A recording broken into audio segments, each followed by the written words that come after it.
Siren would want just her. Maybe everything would be better. Then he was discovered groping one of the Ocean Park nurses in an empty hospital room.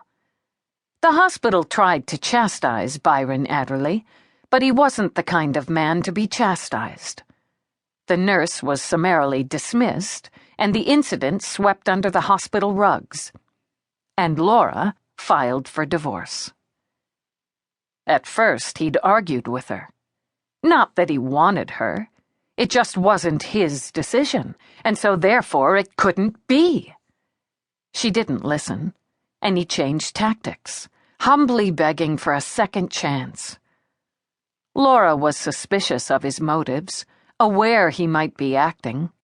But she looked down the road of her own future, and it was decidedly bleak and lonely. And one night, 3 months ago, he'd sworn that he loved her, that he would never cheat on her again, that he would seek help for past mistakes. She had wanted to believe him so much, needed to, shut the clamoring voice in her head that warned her to be smart, and one thing led to another, and they ended up making desperate love together. A second chance. Maybe a last chance that Laura had to take. And then another nurse came forward, complaining that Dr. Adderley had made inappropriate advances toward her.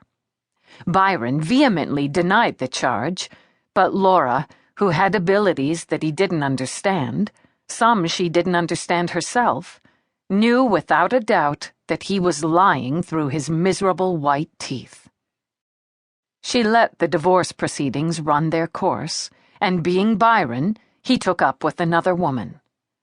This time, Laura didn't look back.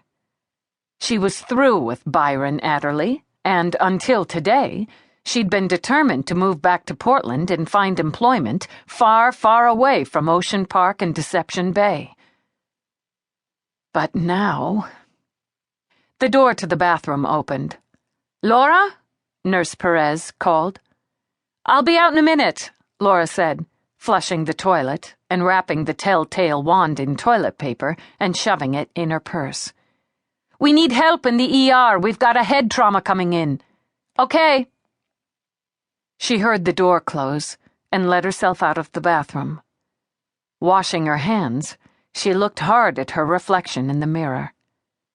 Serious blue-gray eyes stared back at her, and she could see the beginning of her own dishwater blonde hair reappearing at her hairline, the longer, darker tresses trying to escape their ponytail and curl under her chin. A strong chin, she'd been told, that, along with high cheekbones and thick lashes, gave her a slightly aristocratic look, something far from what she really was.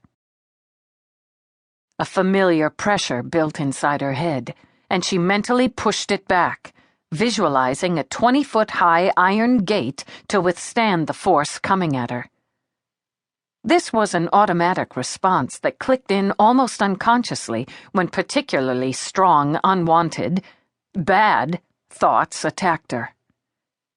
For years, she thought everyone had this ability, but then slowly realized that it was unique to her alone.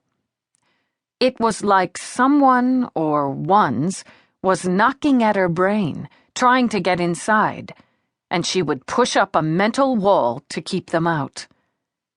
But this time was different. There was more urgency and determination, as if this someone were pounding a metal hammer at her wall, at her brain. "Sister." Laura jerked to attention and glanced around, half expecting to see who had spoken.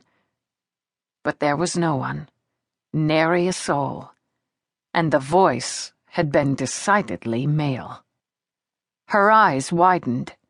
She watched the autonomic response happen in the mirror as realization dawned. A realization she wanted desperately to deny.